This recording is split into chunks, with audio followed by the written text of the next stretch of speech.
Ang ilang mga tao ay nalilito ang kagandahan sa kayabangan. Iniisip nila na ang mahirap na pananalita ay tanda ng katalinuhan at nabibili ng pera ang paggalang. Ngunit ang buhay ay gustong ibalik ang mga bagay ng hindi mo inaasahan. At iyon mismo ang nangyari sa magarbong hapunan na iyon, kung saan ang isang milyonaryo na nakasanayan ng pumalakpak ay sinubukang hiyain ang isang tao at umalis na nahihiya nang walang sino mang magtaas ng boses. Isa lang siyang waitress, kahit sa mata niya, maaliwalas ang mukha niya. Simple ang pananamit, matatag ang tindig, ngunit sa likod ng magandang gabi na iyon ay isang bagay na hindi niya akalain na makakaharap niya. Foxy wisdom, courage, at isang fluency sa French na bumasag sa lahat ng pride na naka-embed sa kanyang designer jacket. Isang pangungusap na binigkas ng may gilas at katatagan ang nagpatahimik sa buong mesa dahil kapag ang katotohanan ay nagmula sa puso, ito ay hindi nangangailangan ng madla. Hindi lang ito kwento ng paghihiganti. Ito ay isang kwento ng pagkilala kung paano naging isang tila hindi nakikitang babae na may isang sagot, isang salamin para sa lahat na kailanman ay minamaliit. Kung naramdaman mong hindi ka pinansin, nabawasan o hindi naniniwala and manatili hanggang sa huli. Dahil ang kwentong ito ay hindi lamang nakakaantig, ito ay nakapagtuturo. Isa iyon sa mga hapunan kung saan mas mahalaga ang presyo ng ulam kaysa sa lasa. Ang silid ay puno ng mga negosyante, politiko at influencer. Lahat ay nagpapaligsahan para sa atensyon sa pagitan ng mga toast at selfie. Sa gitna ng pinakahinahangad na mesa ay nakaupo si Heitor Brandão, tagapagmana ng $1 bilyong na kumpanya ng konstruksyon na sikat sa kanyang napalaki na kaakuhan at kapuspalad na mga one-liner. At doon, sa gitna ng mamahaling salamin at pilit na pagtawa, ibinato niya ang tanong na magsisimula ng lahat. Alam mo ba ang pangalan ng alak na inihahain mo? Malakas niyang sabi habang nakatingin sa waitress na parang nakatitig sa sahig. Tawa ng tawa ang grupo sa paligid niya pero hindi niya ginawa. Si Marina, maingat at matahimik, ay simpleng inayos ang bote sa tray. Tinitigan ang milyonaryo sa mata at sumagot ng hindi nagkakamali sa pagbigkas. Chateau Petrus 2014, cheers Ginoo. At lumayo siya nang hindi lumilingon. Nabalot ng awkward na katahimikan ng kaninang maingay na kwarto. Hinawakan ni Heitor ang kanyang baso na nakabitin sa himpapawid. Hindi sigurado kung mag-toast, tatawa o hihingi ng tawad. Ang pangungusap na binigkas niya para maliitin ng isang tao ay bumalik na parang sampal mula sa guwantes sa French lang. Hindi kinailangan ni Marina na magtaas ng boses o gumamit ng irony. Ang kanyang lakas ay nasa kanyang tahimik na dignidad, ang kanyang utos sa wika, ang kanyang kontrol sa sitwasyon. Ito ay isang nakakaantig na pangungusap, hindi para sa kung ano ang sinabi nito, ngunit para sa kung ano ang ibinunyag nito. Alam niya kung sino siya. Siya hindi masyado. Mula sa sandaling iyon, walang sino man ang maaaring ituring si Marina bilang isang empleyado lamang. May kung ano sa kanyang kilos na sumalungat sa panlipunang iskrip ng mga piling tao sa hapag. Ang simpleng saksi na naghahain ng mga pinggan nang hindi nakakaakit ng pansin, ngayon ang sentro ng sandaling walang makakalimutan. At si Heitor na palaging bida sa mga gabi ay naramdaman ang panginginig ng lupa sa ilalim ng kanyang mga paa. Sa unang pagkakataon, hindi niya pangalan ang nangingibabaw sa kwarto. Sa kanya iyon. Hindi maalis sa isipan ni Hector ang eksenang iyon. Sa mga sumunod na araw, binuksan niya ang Instagram ng restaurant. Hinanap ang pangalan nito sa mga komento kahit na sinubukan niyang tanungin ang manager para sa impormasyon. Ngunit tila isang misteryo si Marina. Walang social media, walang bakas. Ito ay labis na nag-alala sa kanya. Paano mawawala ang isang kahangahangang tao ng ganoon? Ang milyonaryo na nakasanayan na ang lahat, Ngayon ay naghahangad ng isang bagay na hindi niya basta-basta mabibili.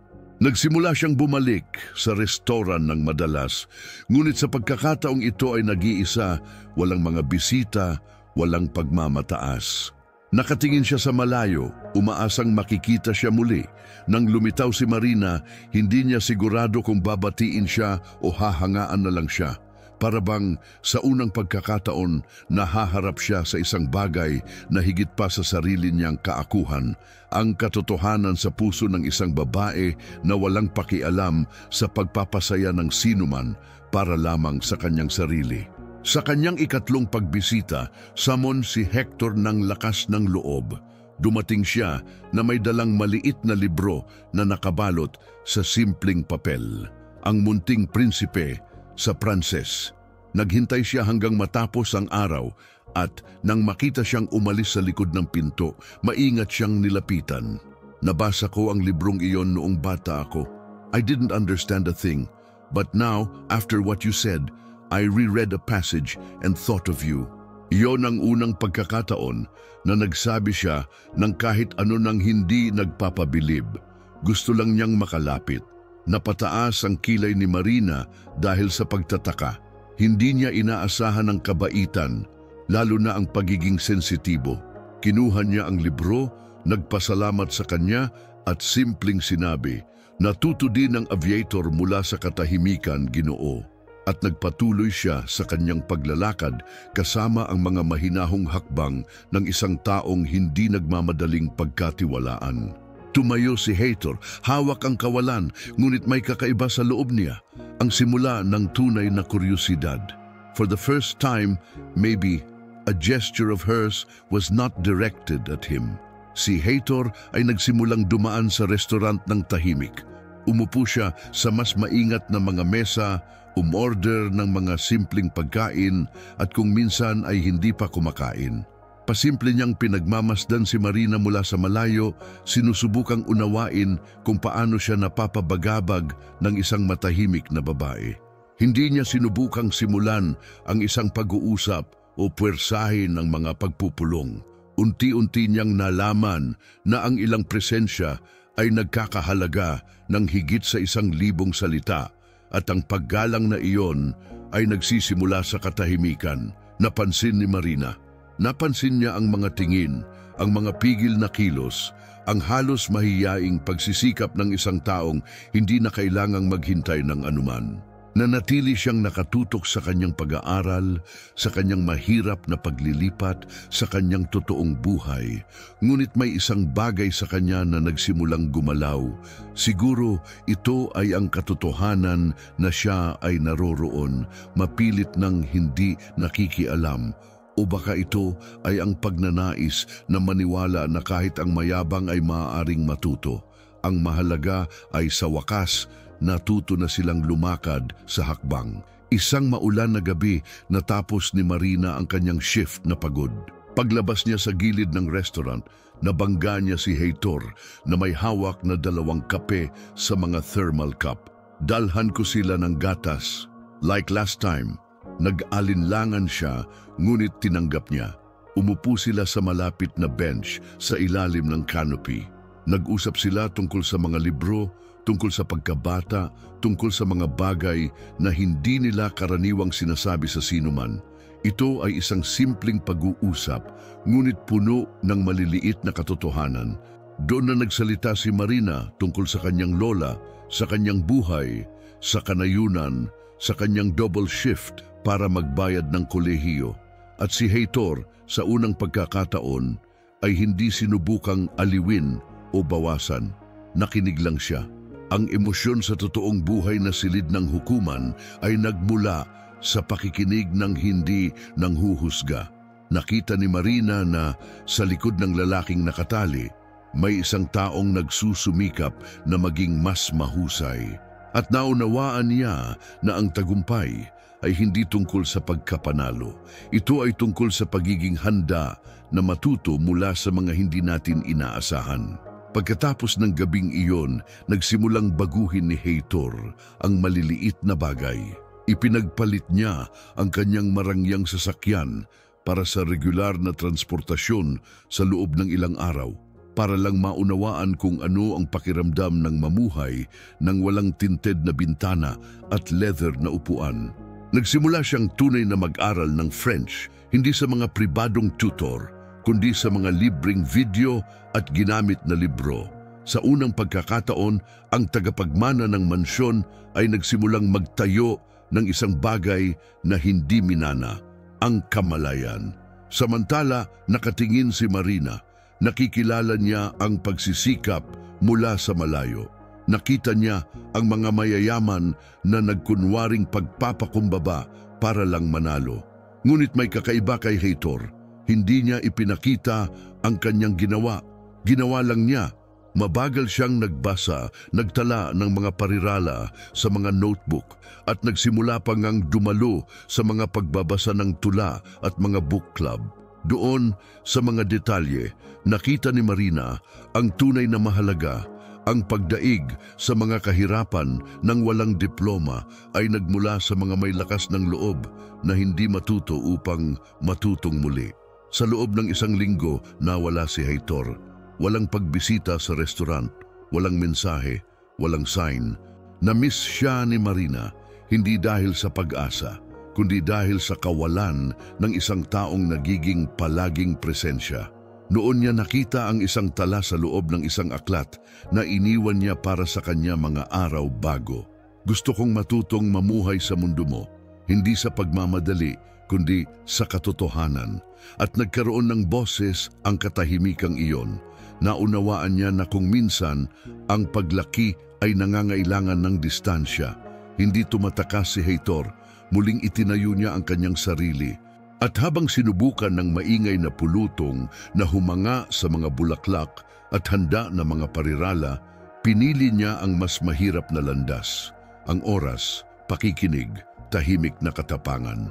Napagtanto ni Marina na natutong protektahan ang sarili mula sa madaling mga pangako, na marahil ay may kakaibang isinilang doon, isang taong handang matuto ng higit pa kaysa magturo. Nang sumunod na linggo, nakakita si Marina ng isang plain envelope sa counter ng kanyang locker sa restaurant. Walang brand name, walang gold ribbons, handwritten name lang niya. Sa loob, 2 ticket sa isang piano recital sa Municipal Theater at isang tala. It's not to impress you, it's to share what I'm also learning to hear. Ito ay isang maselan, hindi mapagpanggap na kilos, walang pagpapakita. Naisip niyang tumanggi. Nakita niya ang maraming mayayamang lalaki na nagsisikap na bumili ng mga damdamin ng may karangyaan. Ngunit may kakaiba sa imbitasyong iyon. Ito ay halos isang kahilingan para sa pahintulot at alam ni Marina, kapag may sumuko sa sarili nilang stage para maupo sa tabi mo sa audience, marahil ay talagang natututo silang makinig. Tinanggap niya, hindi para sa teatro, ngunit para sa tapat na pagtatangka na kumonekta ng hindi kinakailangang sumikat ng mag-isa. Simple at maganda ang resital. Dumating si Heitor sa tamang oras, nakasuot ng maingat na pinindot na asul na sando at isang pigil ng ngiti. Matahimik si Marina gaya ng dati, ngunit may kakaiba sa hangin. Ito ay hindi isang mood ng pananakop o ng agarang pag-iibigan. Ito ay simpleng 2 mundo na nagbabahagi ng parehong katahimikan, nakikinig sa mga tala na nagsasalita kung ano ang hindi pa masabi ng mga salita. Pagkatapos ng konsyerto, naglakad sila papunta sa isang 24-hour bakery at nagsalo ng toasted bread at mainit na tsokolate. Walang pangako, walang detalyadong plano. Mga usapan lang tungkol sa pagkabata, libro at pananabik. Naunawaan ni Heitor na ang tunay na pag-ibig ay walang script. Ito ay nagpapakita ng sarili sa pang-araw-araw na buhay. At naramdaman ni Marina na marahil sa unang pagkakataon ay nasa presensya siya ng isang taong ayaw siyang gayumahin. Gusto lang manatili. Makalipas ang ilang araw, inanyayahan siya ni Heitor na maghapunan sa kanyang apartment. Sinabi niya na siya mismo ang maghahanda ng lahat. Tinanggap ni Marina na may ilang hinala na iniisip ang isang gabing puno ng labis at pagpapanggap.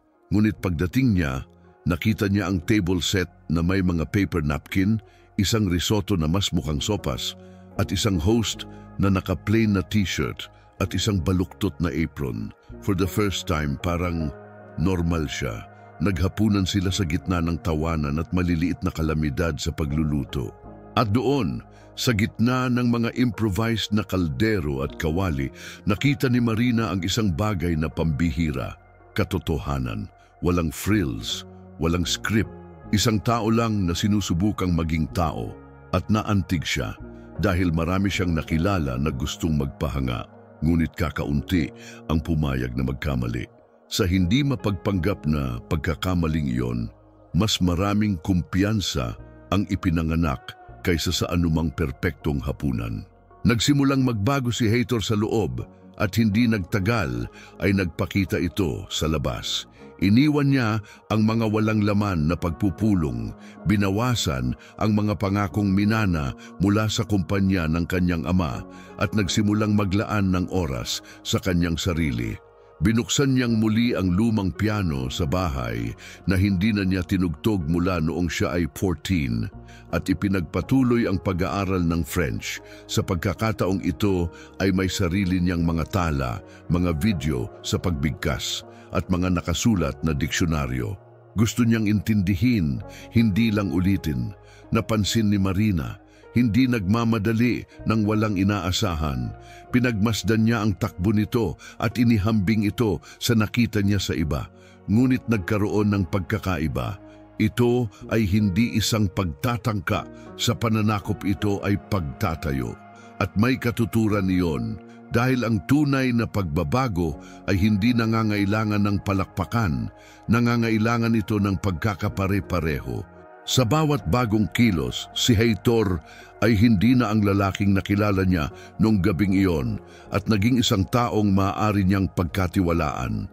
Isang maulan na gabi, maagang umalis sa trabaho si Marina. Ang subway ay wala sa serbisyo, ang mga bus ay huli na. Sa halip na maghintay, dumaan siya sa ibang ruta at nang hindi nag-iisip, pumunta siya sa gusali ni Heitor. Nakilala na siya ng doorman. Tahimik siyang umakyat, ang bilis ng tibok ng puso niya. Nang bumukas ang pinto, naka-sweatshirt siya, isang libro sa kanyang kandungan at isang tasa ng tsaa sa kanyang kamay. Nagulat siya, ngumiti siya na para bang may natutuklasan siyang hindi niya alam na hinihintay niya. Pumasok si Marina, naghubad ng coat at umupo sa sahig ng sala na para bang ito ang pinaka-natural na lugar sa mundo. Saglit silang nagsalita. Nag-alok siya ng tsaa at tinanggap niya. At sa unscripted reunion na ito naintindihan nila, walang event, formal invitation o catchy phrase ang kailangan. Ang koneksyon ay naroon sa mga paghinto, sa mga sulyap, sa katotohanan na kahit sa katahimikan, alam nilang dalawa, isa na itong bagong simula.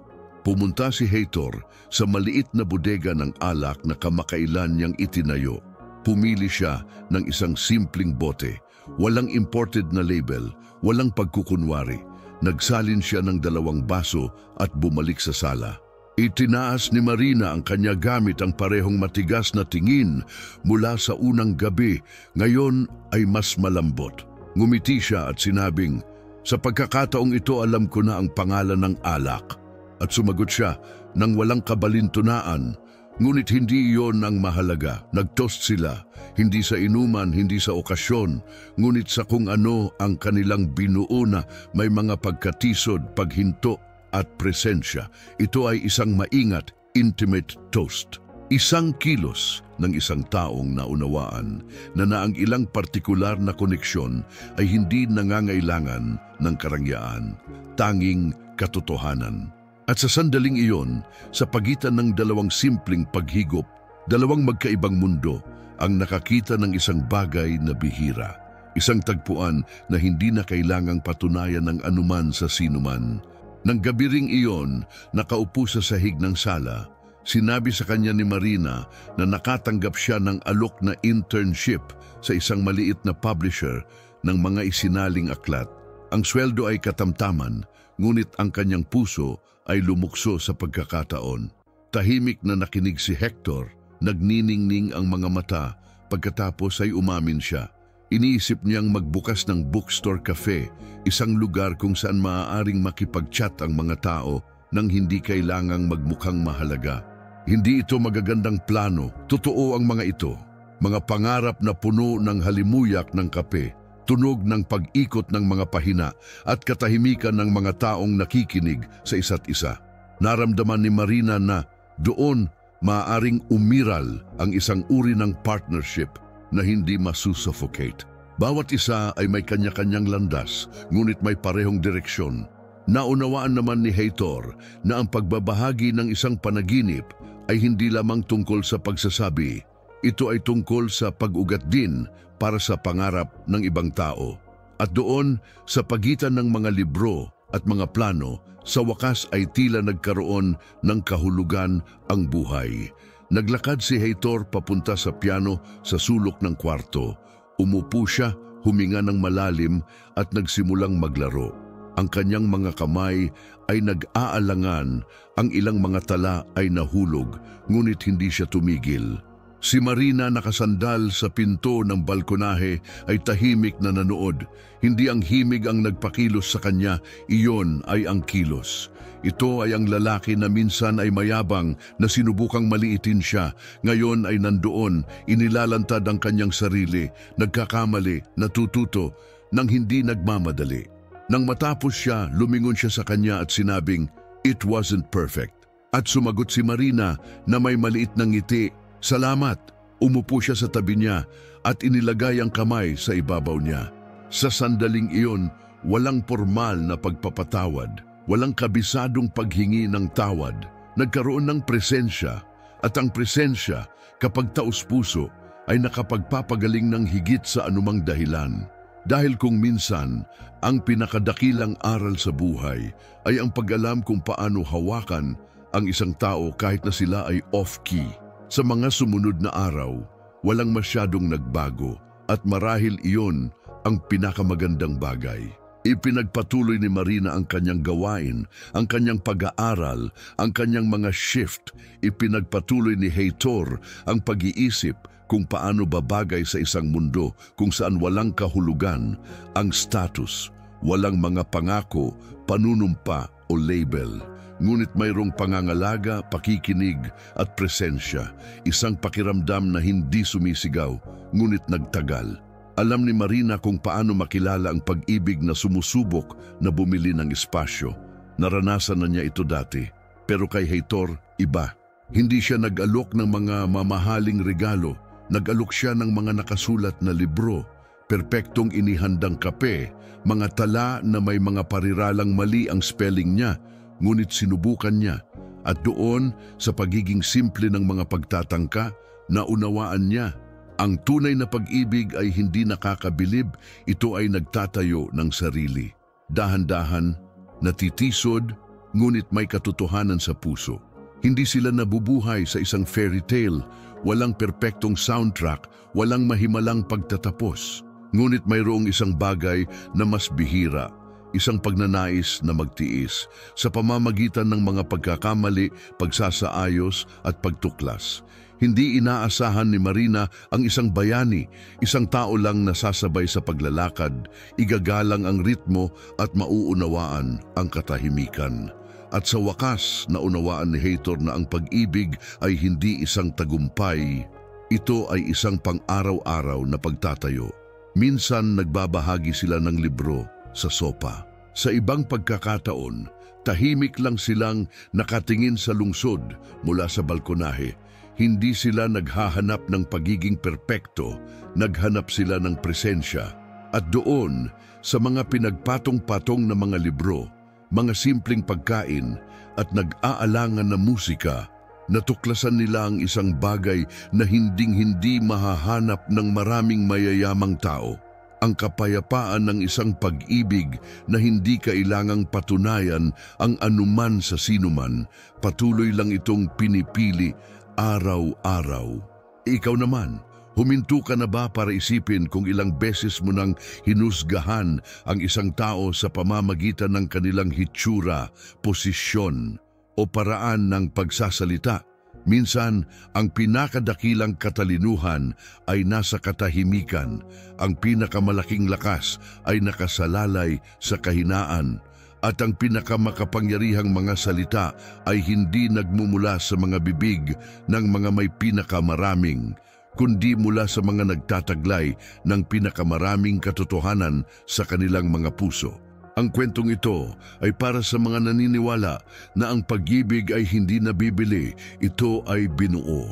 Ang kababaang loob na iyon ay hindi kahinaan, na ang lahat, kahit na may mga pagurong, ay nararapat na makita kung sino talaga sila, hindi sa kung ano ang mayroon sila. At kung ito ay nakaantig sa iyong puso, iniimbitahan kitang sumali sa aming channel. Mag-subscribe ngayon, i-activate ang bell, at iwanan ang iyong like kung naniniwala ka na ang mundo ay nangangailangan ng higit pang mga kwento tulad nito, ng katapangan, pagtagumpayan at sangkatauhan. At magkomento sa ibaba, aling parirala mula sa kwentong ito ang bubuhayin mo? Mag-usap tayo sa comments.